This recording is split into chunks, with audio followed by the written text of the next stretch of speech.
Okay, welcome back. This is the second installment of the theoretical and experimental probability lesson. The last few things I want to cover are the complementary set and experimental probability. So when there are situations that ask for something to not happen, I want to select, what's the probability of selecting a group that does not have a person wearing jeans? What is the probability of not selecting an odd number? So when it says something like that, the easiest way is to find that probability of that thing happening and then subtract that probability from 1. So if a question asks for probability of something not happening, subtract the probability of that something actually happening from 1. This is the complement. We talked about it during set theory. So here we're going to talk about the likelihood of not choosing 2 red marbles when grabbing 2 from a jar of 12 with 6 white and 6 red.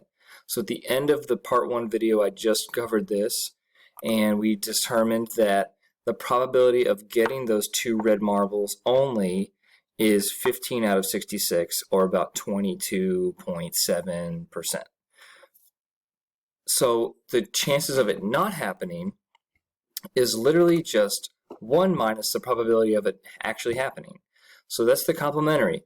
When something does happen, the complement is that thing not happening. So the probability of not getting 2 red marbles is 1 minus the 22.7%, or 0.227, which is 0.773, or 77.3%. So I just want to quickly go over, yes, you could find all the combinations, getting a red and a white, getting 2 white marbles, but here it's going to be easier to just subtract from 1 the probability of getting the 2 red marbles. Okay, now experimental probability. All the same things apply, it's just now your outcomes are going to be determined based on the experiment or data that they're providing.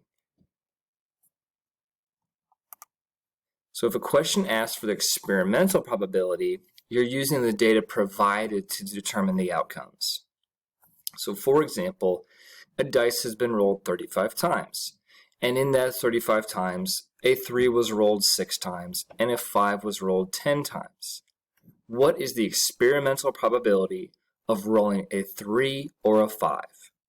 So instead of actually finding out the likelihood of a 3 using a regular dice, we're going to use the information from this experiment. And so the probability of a 3 or a 5, using the same equation of the number of favorable outcomes divided by the number of possible outcomes. The number of favorable outcomes is the number of ways we can get a 3 or a 5, and the number of total rolls, which is just the number of how many rolls did I do in my experiment. So the answer is to add the number of 3s and the number of 5, so we did 3 6 times and 5 10 times, so we add those together to get 16, and the total number of rolls was our 35. So this way we're really looking just at the data. When it's experimental, look back at the data, try not to think about it as a dice in a normal way where you get 1 out of 6 to get a 3 and 1 out of 6 to get a 5. So here it's 16, which is 6 plus 10, and 35, which was the total number of ways we rolled it. And the probability of, excuse me, that's a typo, the 19 to 25, it should be 3 or 5, was 45.7%, or 45.457. Now remember, if we did it theoretical, the chances of a 3 or 5 is 1 out of 3. So it's a little different. These experimental probabilities will have different answers. Okay, last example is if there's a table of information and they're asking for experimental probability, to use that table to determine the outcome. So here we have a group of 33 students who were surveyed about how old their oldest sibling is, and the results are in the table.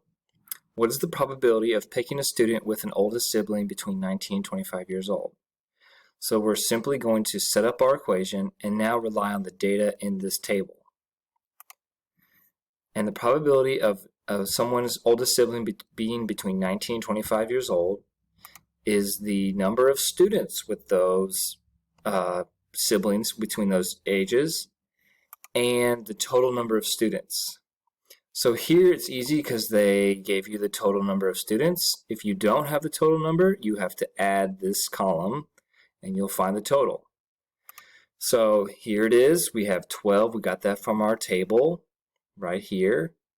And divide that by the number of students total. So we have 12 students answered that their oldest sibling was between 19 and 25. That's our numerator. That's the people we're targeting over the whole group of people. So what's the probability? The probability is then this 12 divided by 33, which is 36.4%, or about 0.364. So that covers all the items in the theoretical and experimental probability. They get complicated and a lot of things can be challenging, but make sure you just stick to the number of favorable outcomes divided by the number of possible outcomes and you should be great. Okay, take care.